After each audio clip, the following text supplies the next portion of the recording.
आखिर भीष्म पितामह ने मृत्यु के समय सूर्य पुत्र कर्ण को कौन सा रहस्य बताया था? आखिर दोनों के बीच हुए संवाद में कौन कौन से रहस्य निकल कर बाहर आए, जानेंगे आज की वीडियो में। आप देख रहे हैं अनोखी दुनिया।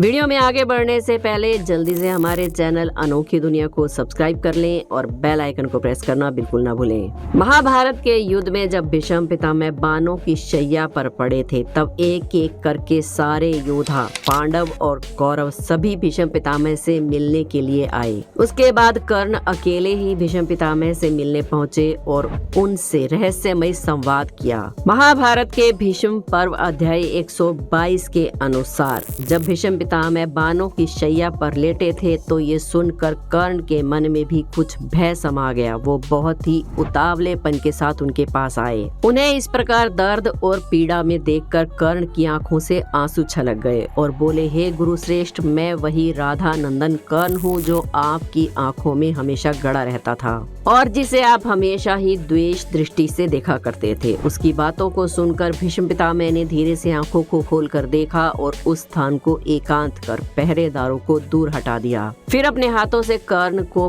प्रेम पूर्वक आलिंगन किया। उसके बाद बोले, हे कर्ण, तुम मुझसे हमेशा गुस्से में ही रहते थे और मुझसे हमेशा स्पर्धा में ही लगे रहते थे, लेकिन आज अगर तुम मेरे पास नहीं आते तो निश्चय ही तुम्हारा कल्याण नहीं होता। हे राधे, तुम कुंती के पुत्र हो, ये मैं पहले से ही जानता हूँ। तुम्हारे पिता अधिरथ ही नहीं बल्कि सूर्य देव हैं। तुम्हारे प्रति मेरे मन में कोई द्वेष नहीं है। पुत्र, मैं सत्य कह रहा हूँ, मैं वीर हूँ। कभी कभी तुमसे जो कठोर वचन मैं बोल दिया करता था, उसका उद्देश्य तुम्हारे उत्साह और तेज को नष्ट करना नहीं था, क्योंकि हे कर्ण, दुर्योधन के उकसाने पे तुम हमेशा ही पांडवों से बहुत ज्यादा घृणा किया करते थे। तुम्हारा जन्म कन्यावस्था में ही कुंती के गर्भ से उत्पन्न होने के कारण धर्मलोक में हुआ था, लेकिन तुम्हारी बुद्धि इस प्रकार ईर्ष्यावश गुणवान पांडवों से भी द्वेष रखने वाली हो गई और इसी कारण मैंने कौरवों की सभा में तुम्हें कई बार कटु वचन सुनाई। मैं जानता हूँ तुम्हारा पराक्रम पूरी भूमि पर शत्रु के लिए असहनीय है और तुम दान करने में सबसे उत्तम हो। हे वीर, मनुष्य में तुम्हारे समान कोई नहीं। मैं सदा अपने कुल में फूट डालने के डर से तुम्हें कटु वचन सुनाता रहा। तुमने कुरु राज दुर्योधन के लिए कन्या लाने के लिए निमित्त अकेले काशीपुर में जाकर केवल धनुष की सहायता से वहां पर समस्त राजाओं को युद्ध में परास्त किया था। तुम संग्राम भूमि में देवों कुमारों के समान जान पड़ते हो। तभी कर्ण ने कहा, हे महाबली भीष्म, आप जो कुछ भी कह रहे हैं मैं उसे जानता हूँ। ये सब ठीक है, इसमें कोई संशय नहीं है। वास्तव में मैं कुंती पुत्र हूँ। मैं जानता हूँ कि मैं सूत पुत्र नहीं हूँ, लेकिन मेरी माता कुंती ने मुझे पानी में बहा दिया था और सूत ने मुझे पाल पोस कर बड़ा किया। पूर्व काल से ही दुर्योधन के साथ मेरा स्नेह रहा है।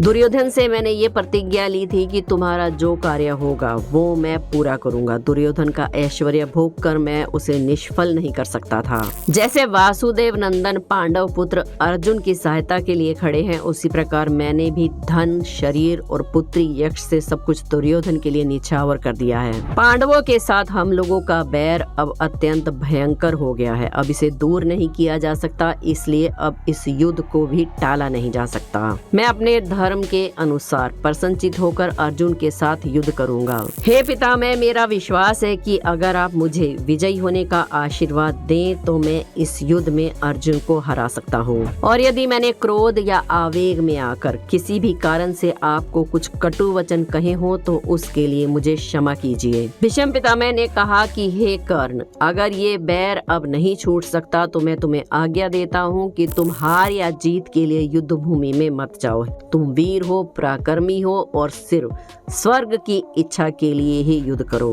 द्वेष और क्रोध को छोड़कर तुम इस युद्ध को करो और रणभूमि में पहले ही अपना पराक्रम कई बार तुम दिखा चुके हो। कर्ण, मैं तुम्हें आज्ञा देता हूँ, तुम जो चाहते हो तुम्हें वो प्राप्त हो। अभिमान शून्य होकर बल और पराक्रम का सहारा लेकर युद्ध करो।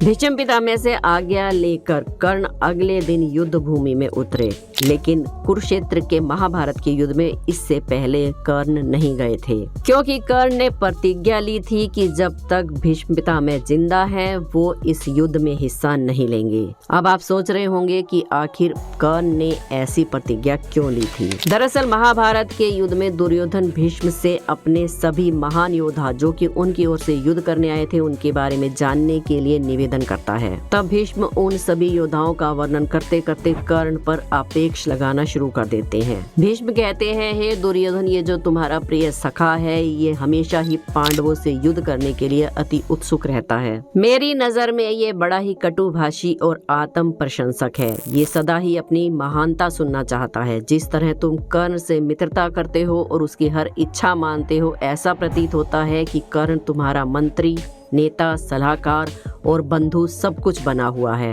मेरी नजर में ये अभिमान से भरा हुआ इंसान है जो तुम्हारा साथ पाकर और भी ज्यादा अभिमानी हो गया है।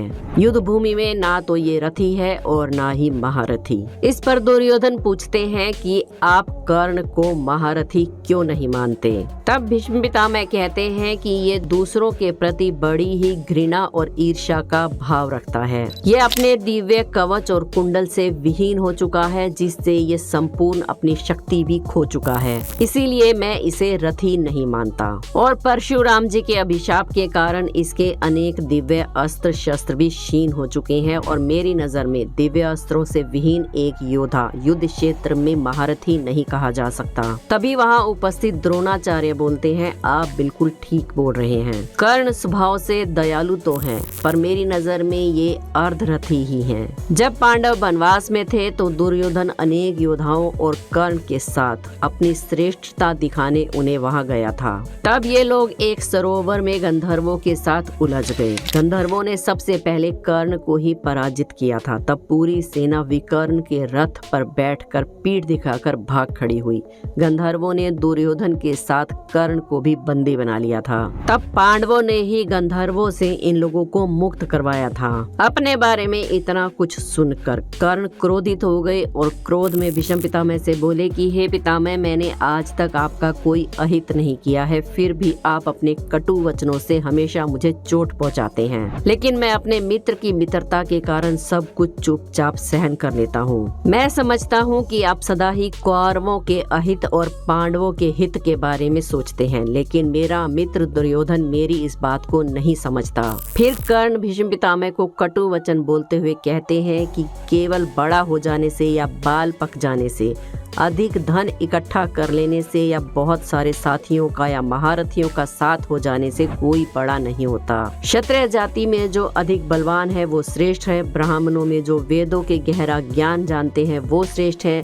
वैष्णव जिसके पास अधिक धन है वो श्रेष्ठ है और शूद्र जिसके पास अधिक आयु है वो श्रेष्ठ है। आप मेरे प्रति राग या द्वेष रखते हैं, इसीलिए आप मुझे रथी और महारथी नहीं समझते, एक निम्न श्रेणी का व्यक्ति समझते हैं। फिर कर्ण दुर्योधन को अपना निर्णय सुनाते हुए कहते हैं कि हे परम मित्र, तुमने भीष्म पितामह को सेनापति बनाया है और विजय का प्रसाद सेनापति को ही प्राप्त होता है। मैं इस युद्ध में अकेले ही पूरी पांडव सेना का सर्वनाश कर दूंगा, लेकिन सारा श्रेय भीष्म पितामह को ही प्राप्त होगा। इस युद्ध का कोई भी यश मुझे प्राप्त नहीं होगा, अतः राजन मैं भीष्म के जीते जी किसी भी प्रकार युद्ध में हिस्सा नहीं लूंगा। परंतु मैं वचन देता हूँ कि भीष्म के ना रहने पर समस्त महारथियों के साथ अपनी पूरी क्षमता से युद्ध मैदान में डट कर लड़ूंगा। तो दोस्तों, उम्मीद करते हैं कि अब आपको पता चल गया होगा कि क्यों भीष्म पितामह के जीवित रहते कर्ण पांडवों के खिलाफ महाभारत के युद्ध में नहीं लड़े थे। वैसे हमारी राय में तो अगर ये दोनों महारथी एक होकर युद्ध में लड़ते तो आज महाभारत का परिणाम कुछ और ही होता। आप इस बारे में क्या राय रखते हैं हमें कमेंट्स में जरूर बताएं। वीडियो पसंद आई हो तो एक लाइक जरूर करें। हमारे चैनल अनोखी दुनिया को सब्सक्राइब करके बेल आइकन को प्रेस करना ना भूलें। कल फिर मिलेंगे एक और वीडियो में।